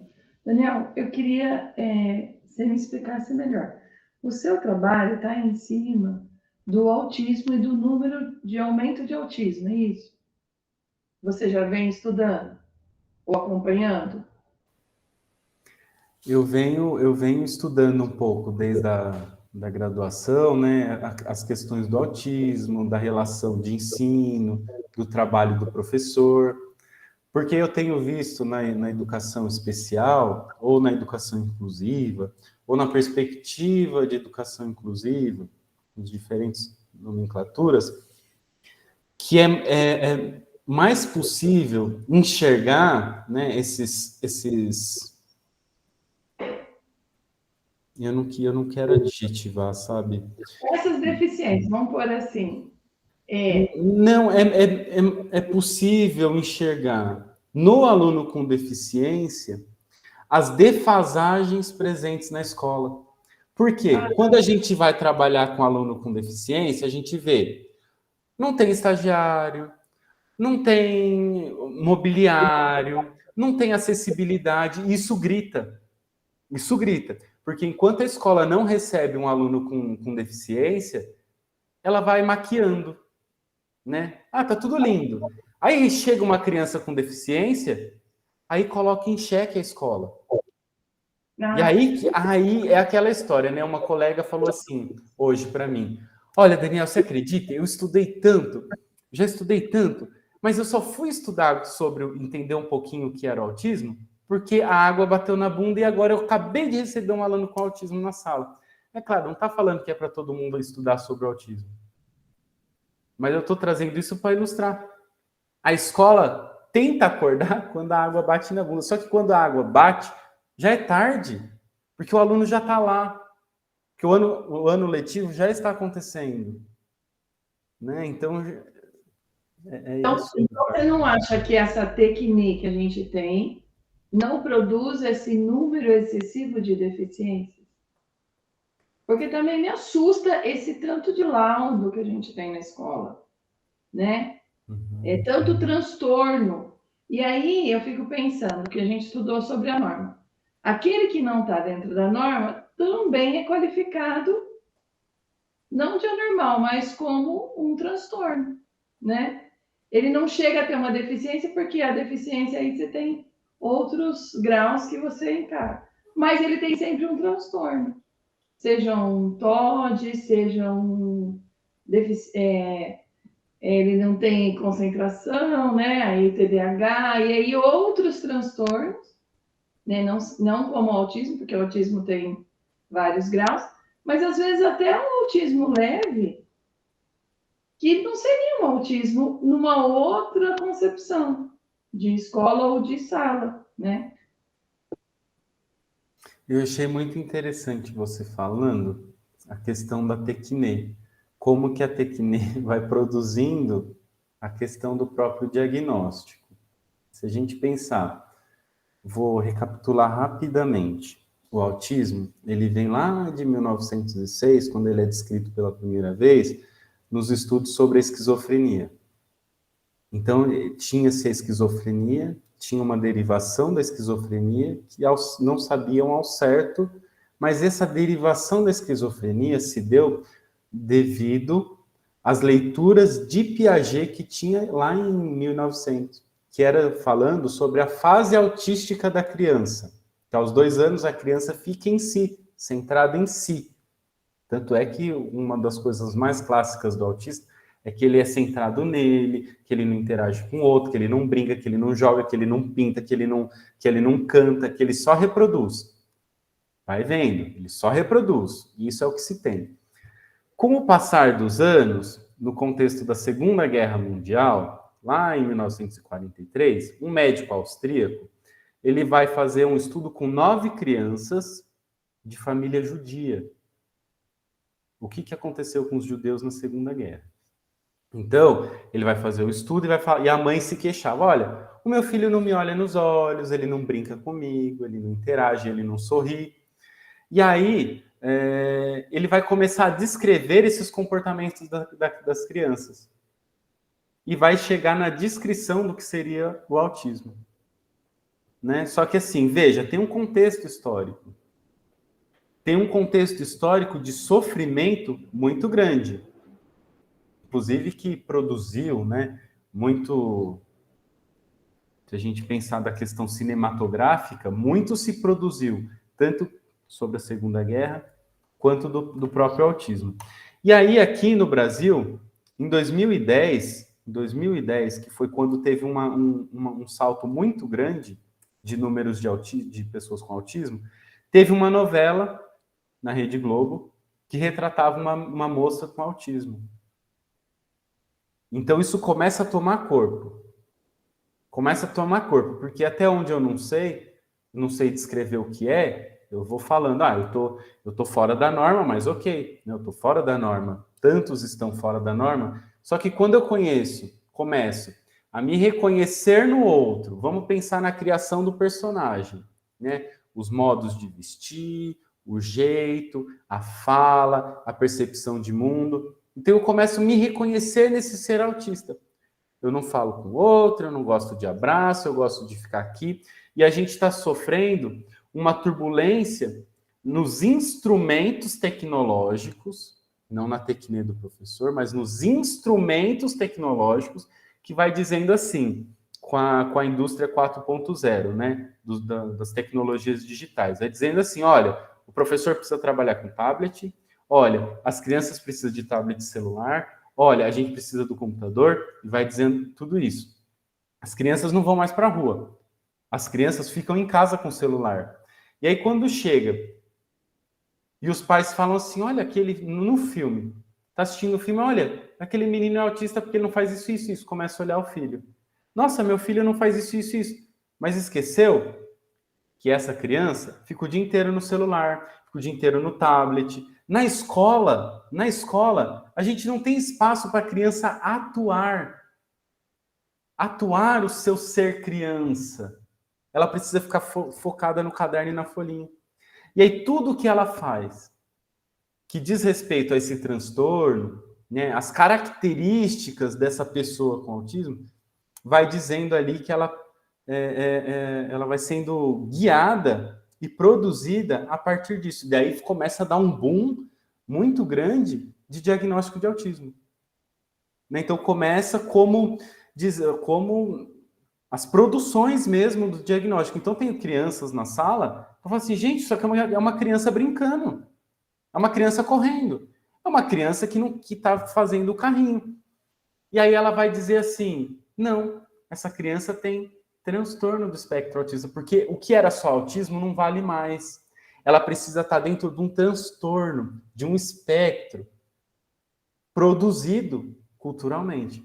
Porque, assim, os estudos sobre autismo, nenhum vai mostrar neurologicamente de onde vem. Nenhum vai mostrar uma alteração significativa. Então, assim, tem gente que falou que é o glúten, tem gente que falou que é não sei o quê, tem gente que falou que é não sei o que lá. E aí as professoras, os pais, a sociedade começa a olhar o que é diferente. E que estava com uma nata nos olhos, né, que não deixava enxergar antes. Então a gente começa a conhecer. Todo mundo conhece sobre autismo. O que você pode falar sobre autismo? Não gosta que abraça, não gosta que beija e gosta de ventilador. Aí chega na escola, o professor fala, olha, meu aluno olhou para o ventilador, ele não gosta que beija e não brinca com as outras crianças, porque fica o dia inteiro em casa fazendo o quê? Aí a gente precisa pensar na organização da nossa sociedade. A escola não está sendo organizada para os alunos trabalharem no tempo fabril? E essas crianças estão sendo produzidas para quê? Os pais estão saturados de trabalho. Mas se a gente pensar nessa questão neoliberal, o que virou a jornada de trabalho? Com quem fica a criança? A rua é perigosa. Criança não brinca mais. Então, veja, a gente acaba sim, né? De um modo ou de outro, produzindo todas as questões. E aí a gente produz, né? Vamos pensar um pouco no Chaplin, que ele vai trazer muito isso, né? no cinema mudo. E as críticas que ele faz. A gente produz tanto herói quanto vilão, aí a gente volta para o Foucault. A gente produz tanto o deficiente como o não deficiente, que a gente coloca a norma. Se você é muito inteligente, você está fora da norma, isso é ruim. Porque a gente quer uma sociedade homogênea, né? Ou que muitas vezes, é o que o professor colocou no chat. A Mariana quer falar. Eu tenho, na verdade, não é bem uma dúvida. é mais, acho que uma preocupação. Eu sou estudante de pedagogia, não sou professora ainda, mas como que o professor vai dar conta de fazer tudo isso? Sabe? Não sei, queria algum relato de que é possível, entendeu? Não tenho ainda experiência, não fiz estágio, nada. Então, assim, é muita coisa e, tipo, você tá sozinho, entendeu? É você por você. E, sei lá, fiquei um pouco preocupada. Mariana, quando você começar, então, você vai ver que a gente faz não só isso e muito mais, minha amiga. Bem-vindo ao clube, é isso que a Kátia quer dizer. Eu vou aproveitar a deixa da Kátia e vou passar já para a Juliana. Só um minutinho, Juliana. Olha, esse sentimento de estar sozinho, a gente tem... eu diria que a gente foi pós-graduado nesse sentimento pela escola, sabe? A gente fez todos os cursos de abandono, de isolamento, de tudo. Mas a escola não morreu. A escola ficou de pé. O que morreram foram sonhos, o que morreram foram oportunidades, o que morreram foram, né, alguns títulos que foram parar na parede ou na gaveta, e tanto faz um lugar ou outro. Sabe o que acontece, Mariana? O desafio, na verdade, durante a formação, é a gente olhar para a gente mesmo e dizer: do que é que eu sou capaz? O Daniel, eu não li ainda uma narrativa biográfica dele, ainda vou pedir para ele fazer uma, só para eu ver. Mas eu posso te garantir, esse menino, com essa titulação toda, foi para dar aula para criança pequena. Ele deve ter olhado ao redor dele, lá no quarto, na sala dele, falou: o que eu vou fazer lá? O que eu vou fazer lá? Eu vou agarrar o meu violão, que se eu sei fazer, se der errado alguma coisa, eu toco um violão. Cara, e aí ele mudou a vida das crianças, ele começa a cantar, e as crianças começam a entrar na... O que a Mariana sabe fazer?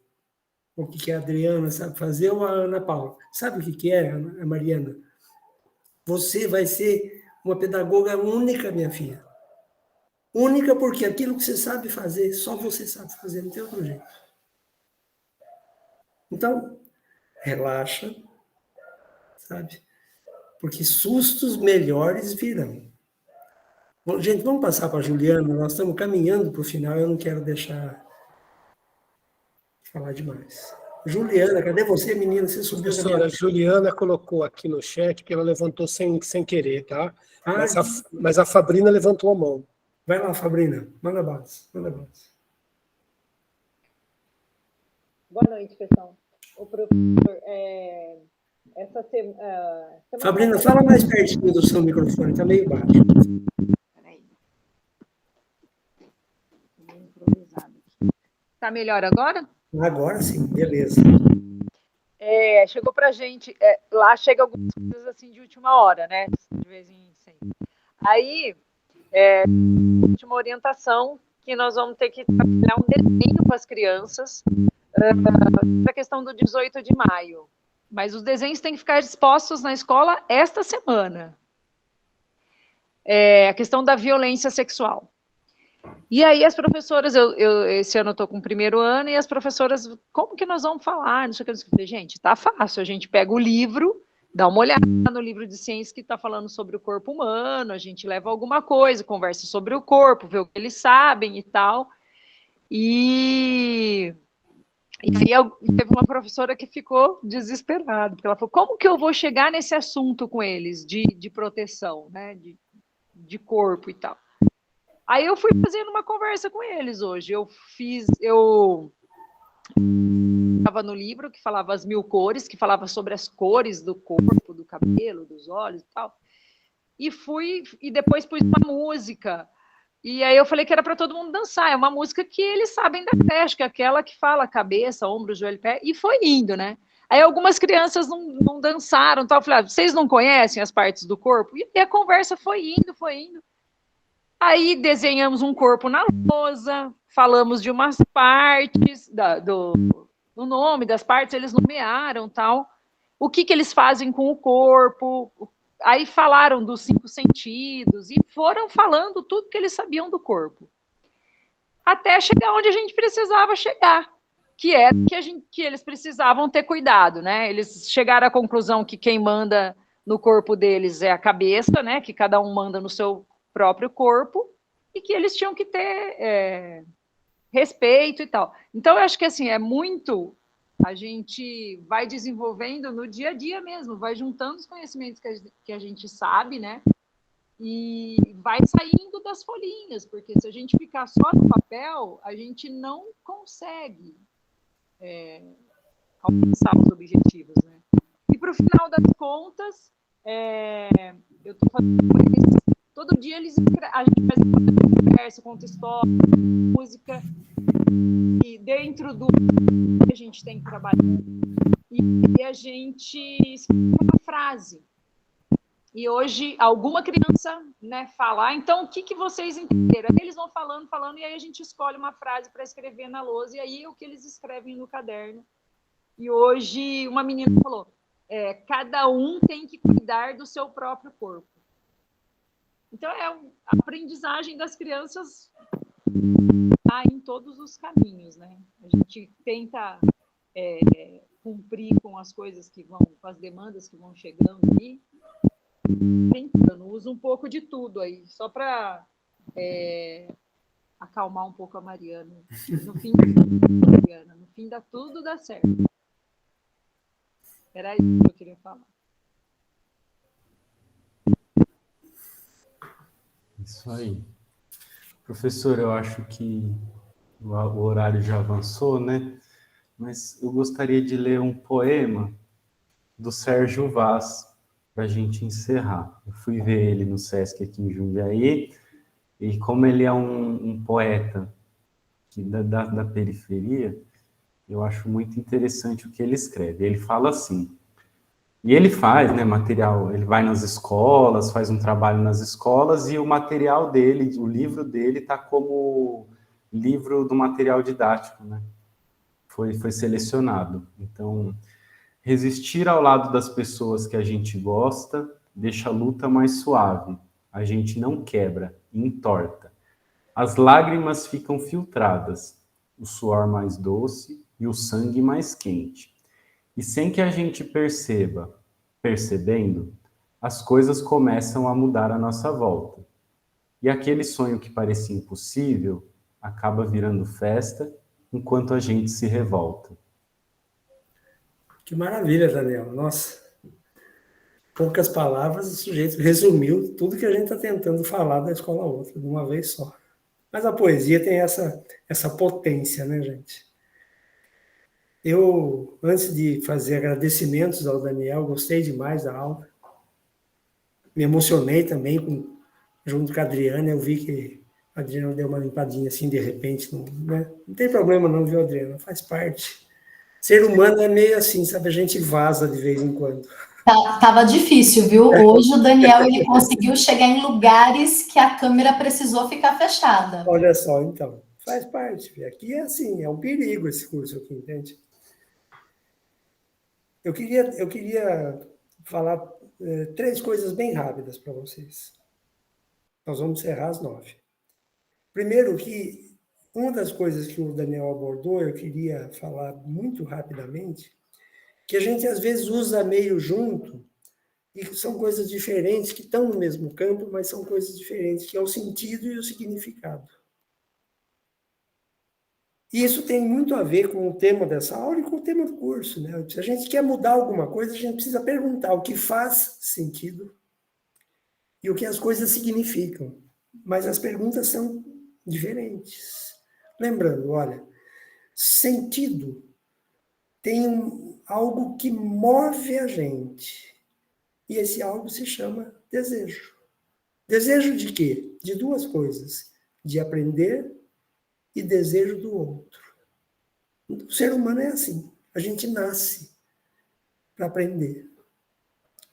Aprender, inclusive, a ser quem a gente é, quem a gente quer ser, quem a gente vai ser, enfim.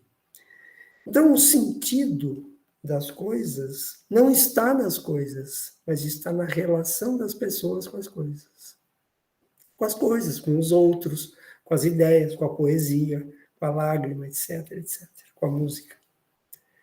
O significado, ele supõe que tem algo entre eu e uma ideia, uma coisa, uma pessoa, algo que está fora de mim, tem algo que faz uma mediação, que a gente vai chamar de signo.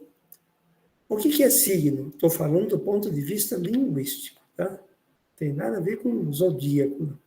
O signo é aquilo que faz a ponte entre esse meu eu, esse meu discurso interior, essa minha maneira de pensar, e aquilo que está fora de mim.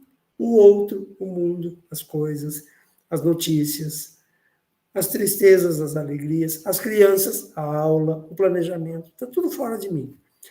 Então, para que as coisas façam sentido, eu preciso me mobilizar. Me mobilizar em que direção? Na direção de buscar aquilo que é significativo, ou seja, aquilo que estabelece uma ponte entre a criança e o que está fora dela. Essa é uma questão importante. Daria para dar uma aula sobre isso ou um curso, mas não vou chegar a tanto. O Daniel me fez lembrar de uma brincadeira que a gente fazia quando eu era criança. Que a gente ia à igreja no domingo e saía da igreja, tinha um pipoqueiro. As crianças tudo ia lá e comprava uma caixinha que vinha um docinho dentro.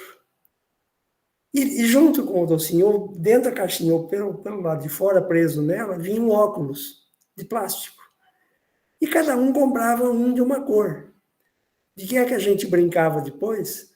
A gente juntava os vários óculos, cada um punha um, e cada um era de uma cor. E ficava alguém sem óculos e apontava o dedo para uma coisa e falava, que cor é aquilo? O sujeito que estava de óculos vermelho falava, é vermelho.